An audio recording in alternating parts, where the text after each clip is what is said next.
application. So really what you do on the farm and how you introduce it to the farms, setting up cooperatives and so on. Sounds very great. We continue with another speaker from India, Mr. Bhatta from a research institute. Mr. Bhatta, please share your experiences and your results.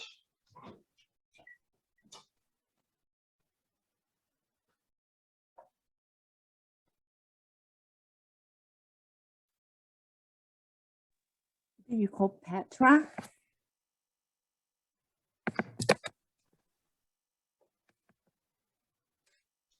Excuse me? Do we manage to connect to Mr. Bhatta? I'm sorry. I'm the next one. Yeah. Sorry. We are still waiting for Mr. Bhatta from the Research Institute in Bangalore. Mr. Bhatta, are you there? I guess maybe not. Please, Maria, do you know whether Mr. Bhatta will be present in our meeting? Well, I don't have any more information. I don't see him, so maybe we can continue and we can always add him if he comes later. Yes, that's what we will do. So this the speaker who was already speaking was speaking in time because now it's her turn. So please, Mrs. Patra, show us your experiences with Thailand, with the Thai dairy sector. Hi everyone, thank you very much, and come to my turn very soon. Did you hear me? Yes, wonderful, very good. Okay, thank you. Today I'm going to have some presentation about the experience of the reducing greenhouse gas in dairy sector in Thailand. But first of all, I would like to thanks for all the organizer, and also thanks to Dr. Somkiat Prasan Panit, dairy expert in Kasetsat University, Dr. Kalaya Bunyanuwat from the Department of Livestock Development for her kind support on the data, and also thanks to Kun Slavut Chantra Chitprisha from the Embassy of Netherlands in Thailand. So I would like to start with my talk right now because we have so many limited time for presentation. First of all, I would like to introduce you to the greenhouse gas contribution in Thailand. In the year 2016, livestock is contribute about 1/5 of the total emission in agriculture sector in Thailand. And most of them, about 76% are from enteric fermentation and about 24% from manure management. To see the enteric fermentation, you will see that it like the most emission for enteric methane is emitted from beef cattle, buffalo, and dairy cattle. This figure is the number of livestock population in Thailand in the years 2020. So you will see that for dairy cow, we have about 700,000 head of dairy cow in Thailand, but a very big number, much more big number, is in the beef cattle. It's more than 6 million head and about 1.2 million from the buffalo. However, like other countries in Asia, we found that for the dairy cow, most of the farmer is in a small scale or medium scale farmers. I would like to give a little bit history about the dairy farm in Thailand. In fact, we like try to have like a milk consumption in Thailand for a long time ago, but it will be very effective once our His Majesty the King Rama IX in Thailand, together with the King Frederick IX from Denmark, that has established the training center, which is very important to raise the Thai and Danish dairy cattle at Muklek, Salaburi in the central part of Thailand since 1962. And this center is now become a very important center that support the dairy farm and dairy farmers to help them in terms of the knowledge, training, and technology support update technology. And right now it's like a state enterprise under the Ministry of Agriculture and Cooperative. And also for the private sector, our Majesty the King also established the Nongpo Dairy Company Limited since 1972 to produce the milk production factory in Thailand. And this cooperative is still active and under the royal patronage. So this is this is what Thai people and Thai farmers, in particular of dairy farmer, very feel grateful to His Majesty grace. Right now, the dairy cow in Thailand are mostly in Holstein and Red Den. And the area that we raise the dairy cow is like in the 4 important area in the northern part, central, northeastern, and southern part. And each area, they also have like their dairy factory to process raw milk to the milk products, including school milk for like a student in the school every day.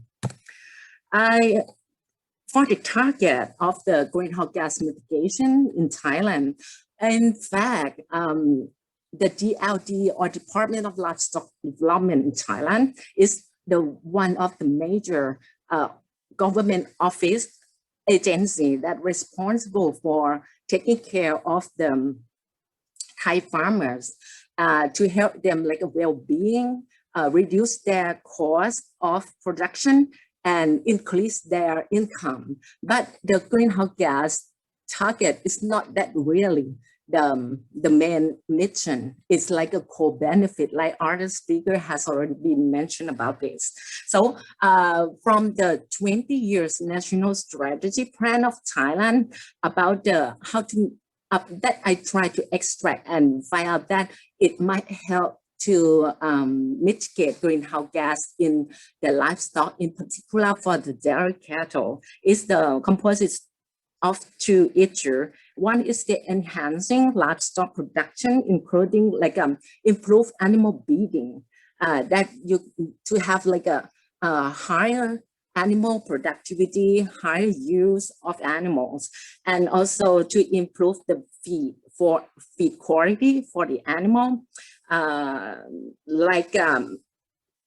right now we have like target from this long-term plan in Thailand is that to enhance number of livestock, such as animal insemination for more than 200,000 heads for 20 years.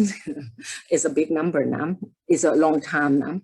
And enhancing feed production by try to establish feed center in all regions of Thailand. So animal, in particular of cattle, can have a better feed quality and the skill of their feed to animals. And another one for the greenhouse gas mitigation that might related to the dairy farm is that the improve of manure management system. In Thailand, we very much pay attention about promoting the biogas production from animal manure, including the cattle and buffalo. So the target from this long-term plan in Thailand is that like in the 2016 to 2018, we try to implement, actually we already implement the promotion, like a demonstration farm for the cattle and buffalo in terms of establishing biogas production. So we try to have it in the targets like 118 farms. It still continue up to 2036 that we plan to have like a 250 farm in every 5 years to have this biogas production. In terms of research issue in Thailand, recently, many departments, including the DLD, the academic, our research institute, pay a lot of pay more attention about the greenhouse gas emission and mitigation in luminant. So the research is also pretty similar to the long-term plan, is that researcher will try to improve their feed, and they also measure the methane production during their investigation. And they also develop alternative feedstock, addition of microorganism, like an effective microorganism to improve the digestion of the ruminant, and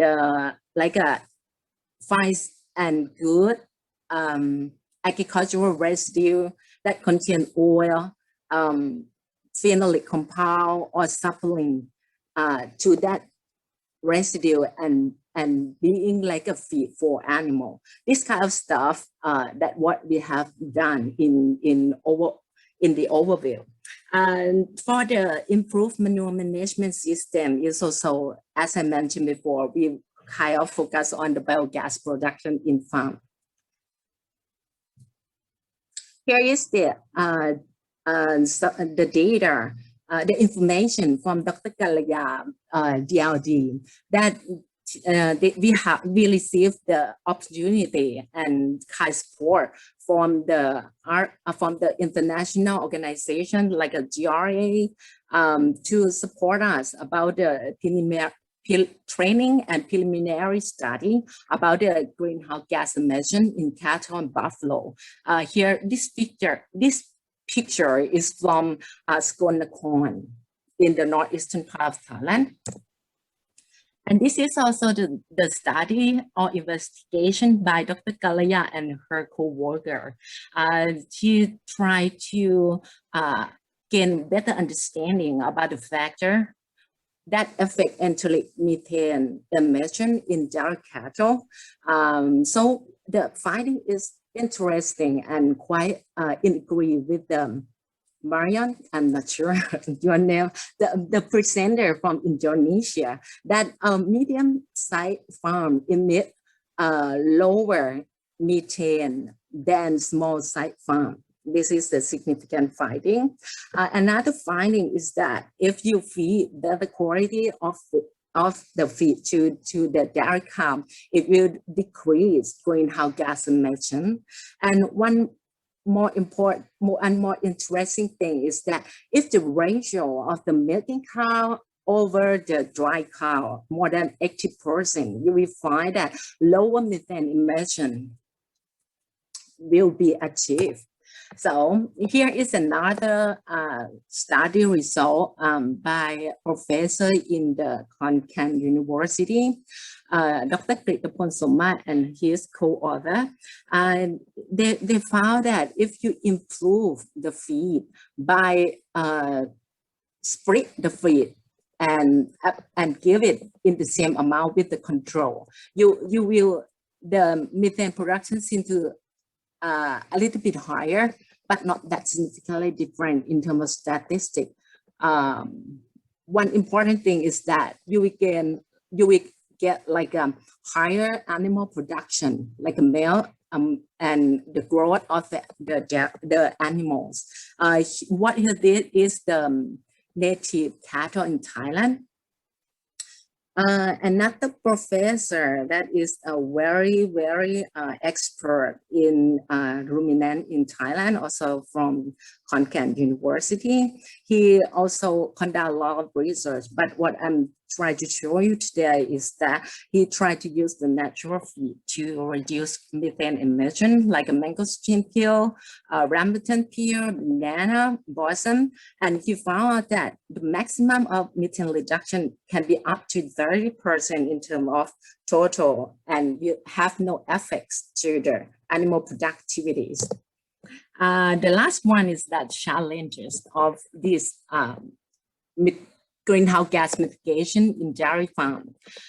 Because we have a relative small dairy cow in compared to beef and buffalo, but and most of our farmer in small scale farmers. So this kind of challenges, but the bright side for the opportunity. So this, our dairy farm or dairy farmer are a member of agricultural sector, of agricultural cooperative. So they have a strength from gathering together. So if you want to implement greenhouse gas mitigation measure in that group, it will highly potential to be achieved the successful or implemented in compared to other like a beef cattle or buffalo. One challenge is that method for methane mitigation in cattle, in particular for dairy cow, is a co-benefit more than like a main mission of our country. So reducing greenhouse gas emission, maybe we not really measure that in terms of the number.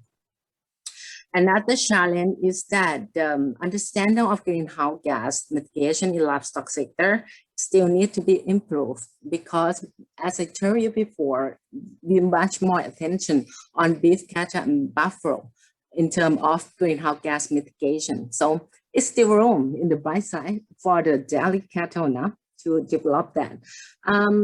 Opportunity of this is also like Department of Livestock in Thailand provide quite good attention in greenhouse gas mitigation. At least you can see from our long-term national strategic plan that we have planned to have like a biogas product promotion in the cattle farm and buffalo farm. We have quite a solid and a good fundamental in terms of research staff facility in part. So if we pay more attention about greenhouse gas mitigation, it's still possible to achieve the good goals. So that's what I have for my presentation. Hope I'm not over the time. Thank you. Mrs. Patra, thank you very much for presenting the Thai results about your targets in your dairy improvement program. And next to that, your experiences with breeding, feeding, and manure management. And also showing that there is still improvement to better measure greenhouse gas emissions and to act on that. Our next speaker is from Sri Lanka. It's Mrs. Pradeepa. Please, Mrs. Pradeepa, share your results with us. Okay, thank you, Shelly. I hope you can hear me. Yes. And see my screen. Yes, also, please make it on presentation mode. Yes, indeed. Yeah, this is wonderful. Okay, thank you very much. And good afternoon from Sri Lanka. Good morning to some of the participants. So I'm here to present some of our commitments and options in reducing emissions in dairy sector in Sri Lanka.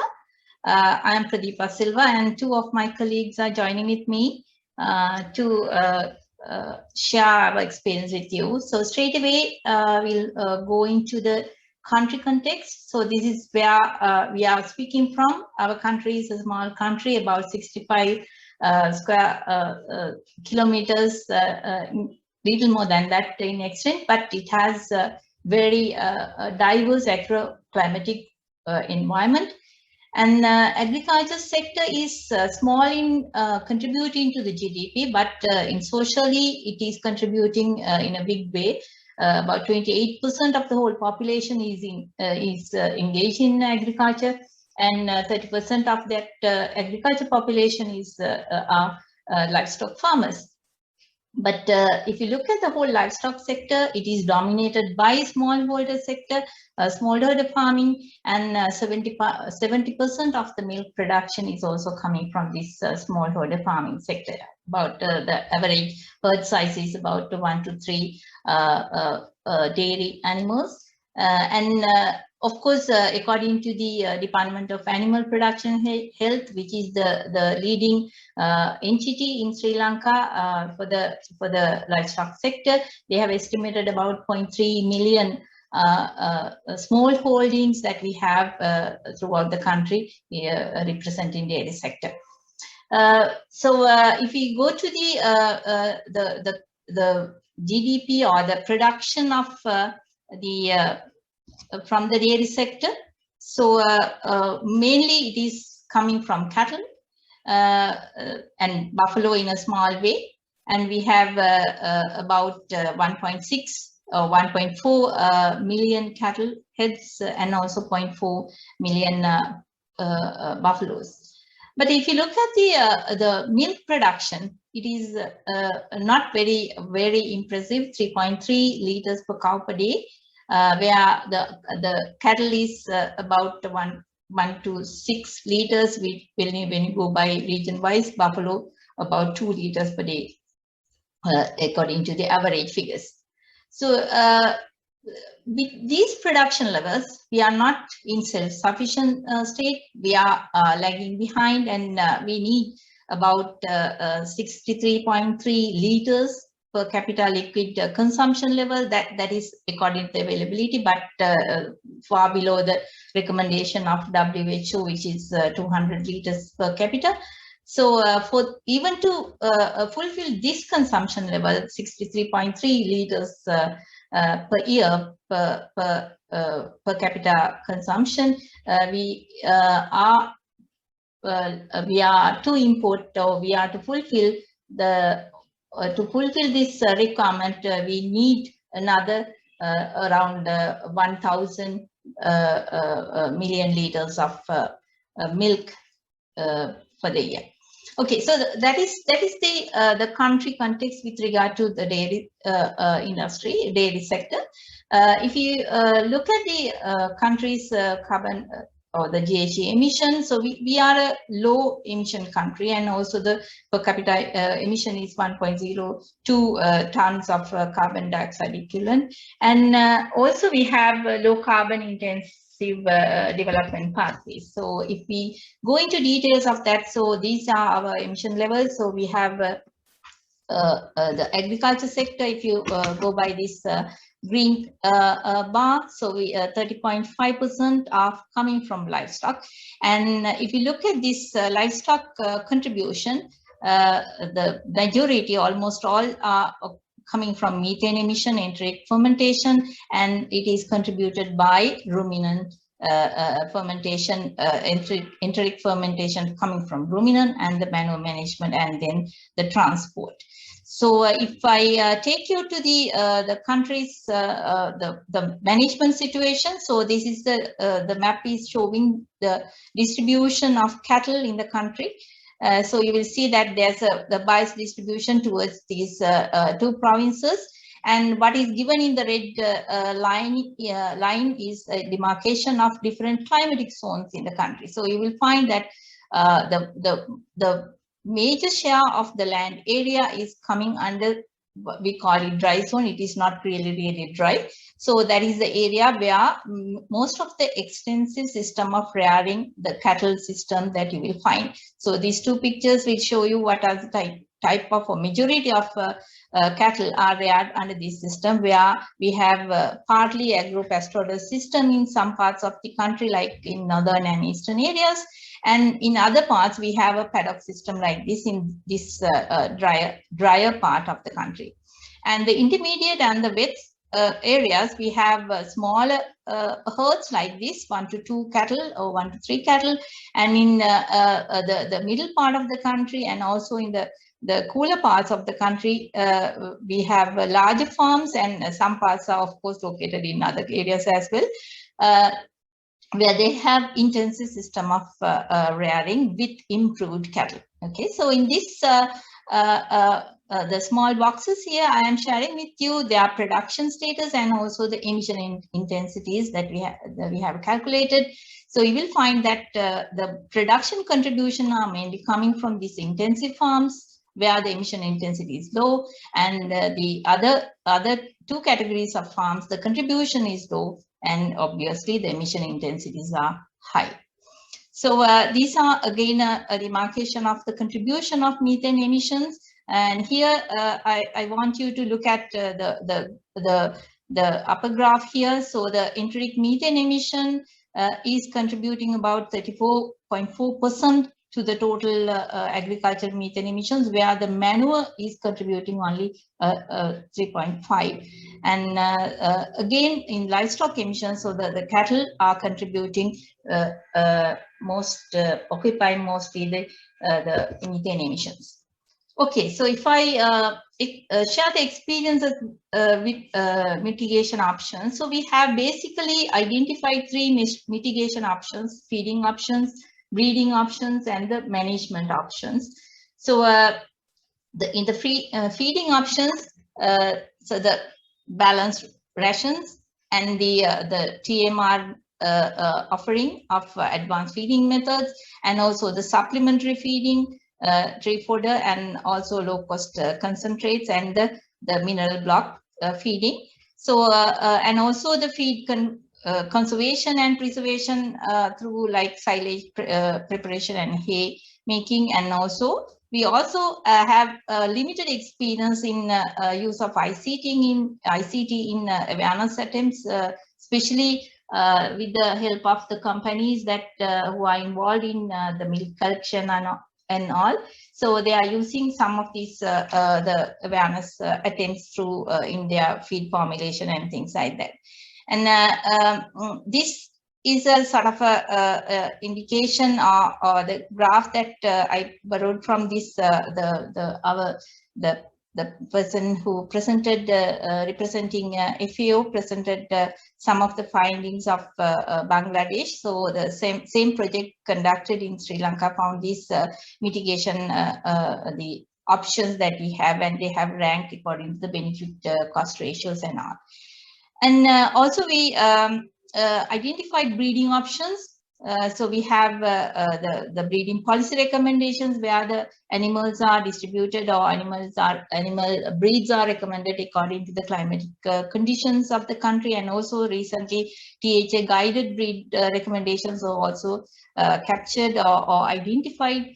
And the productive milking cow percentage is a bit of a problem in has been identified as a problem in our country, because we have very low level of productive cow percentage in our herds. It ranges from 17% to 28%. So on average we have about 23% milking productive cow percentage in our herds. So therefore there is a big attempts that we are making to increase the productive milking cow percentage in our national herd.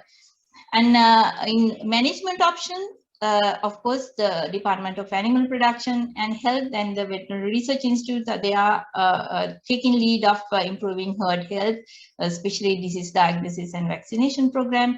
And improving the animal comfort is one of our other management options that we have identified, especially looking at housing, flooring, and also the big farms that we have in some dry areas. So we have for ventilation systems as well. And one of the UNDP funded project they have identified, and the project is still ongoing. So they have identified the options in energy utilizations by installing solar power, and also introducing biogas, especially in manure management. Okay, so here the opportunities and bottlenecks. So I will first take the opportunities.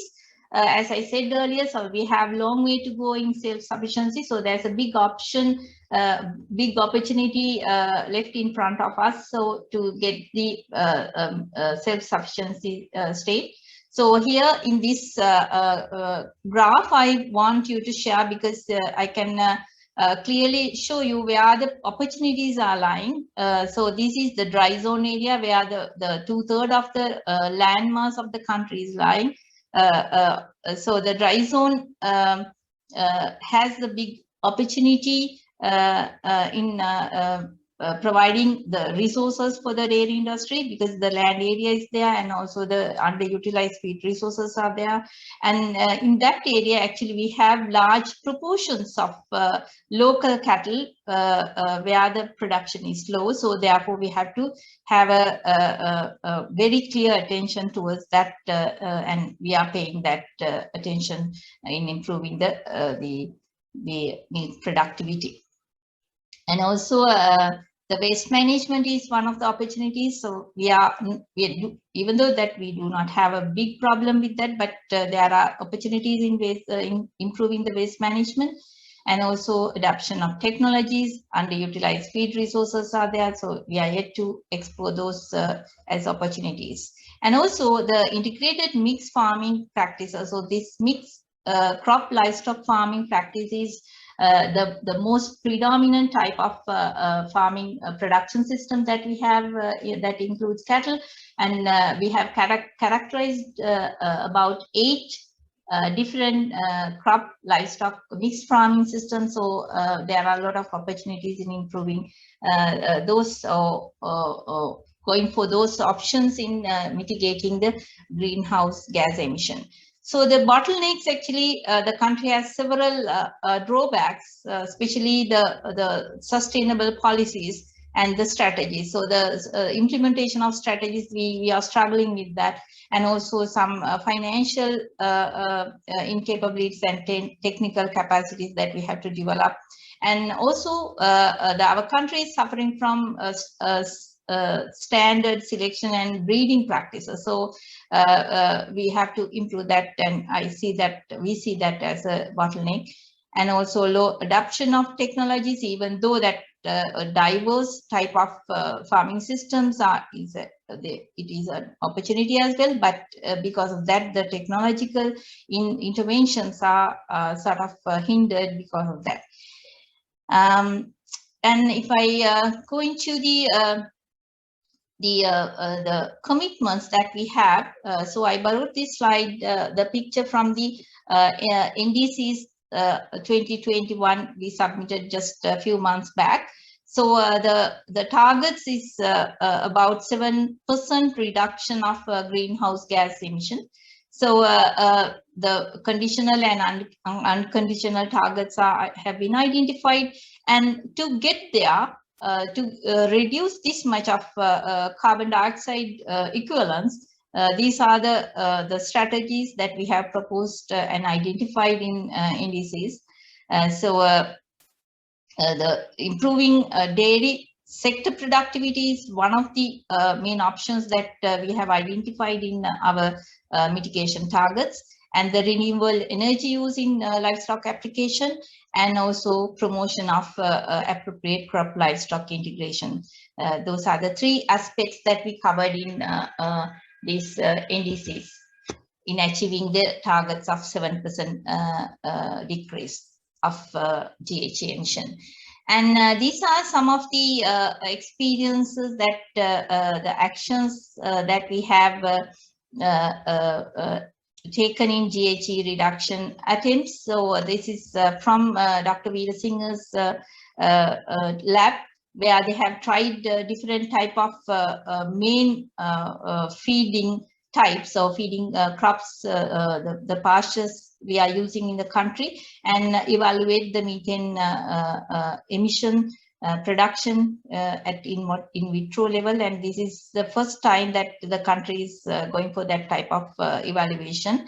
So that is from the lab of Dr. Veera Singh, who is one of the presenters in this presentation. And we have this NAMA project ran in the country, Nationally Appropriate Mitigation Actions Project. So there they have established the data management system, where the energy data is captured. So one of the speakers at the beginning said that we have to identify measure the things to mitigate it. So that's where we are heading. And also that we have this UNDP funded project for identifying technical application priorities So they have identified for the dairy sector, the biogas, biomass, and solar radiation, how we apply those in reducing the energy utilization in dairy sector. And some of the university colleagues, one Dr. Lokopiti and also Professor Janak Vidanarchi, they were engaged in estimating the country-specific emission factors for methane emission from enteric fermentation. So those are the few to be listed in the country's attempts or actions in mitigation from dairy sector. Okay, so I think with that, these are the references that I can share with you. And thank you very much for listening. Thank you. This is Pradeepa. Thank you very much for showing your such a clear overview of mitigation options that you are considering in Sri Lanka. This brings us almost to the end, but we still would like to present with you, to share with you some questions, maybe answers. And before we do that, I would just try to draw some very brief conclusions of this of all these presentations. Maria will share them in a minute. Yes, here they are. These are the lessons I learned about implementing mitigation options when I studied all the presentations on beforehand.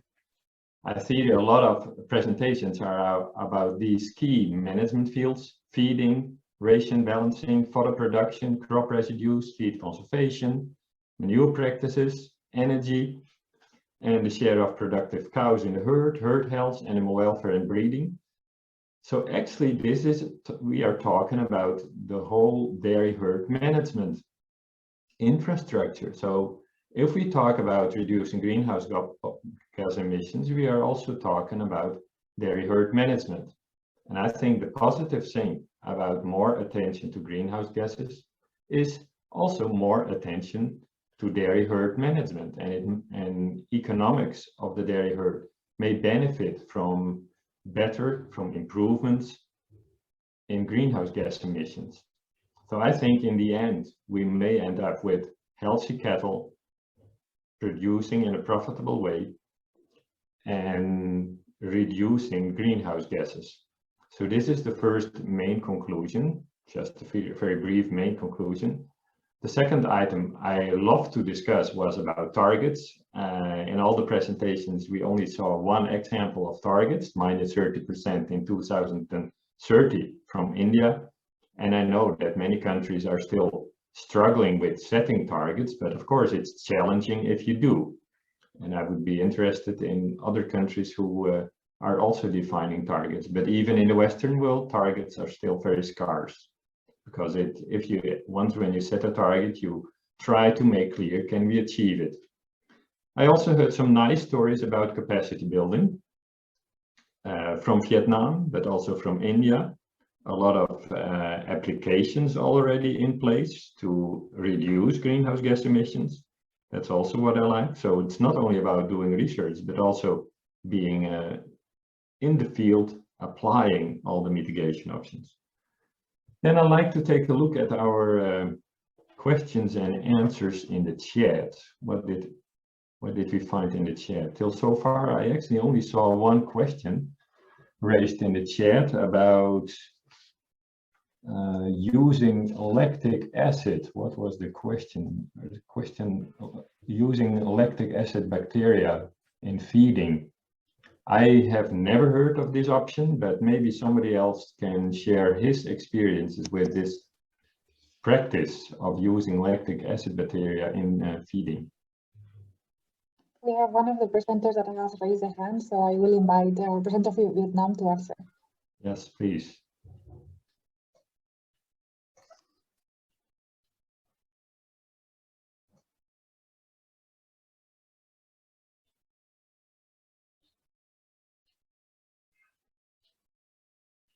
Do we manage to get somebody to discuss about this lactic acid bacteria? If not, you can mute yourself. In fact, I cannot unmute you. Okay, well, It reminds me on what is sometimes used in conservation of fodder. Of course, quite a few times lactic acid bacteria are used as additive in fodder conservation. So maybe this is about conserving fodder, so making silage with lactic acid bacteria that improve and speed up the process of lowering the pH and saving feed energy that way. So we use it a lot in fodder conservation. I guess that might be the question. Maria, do we have any other questions still open?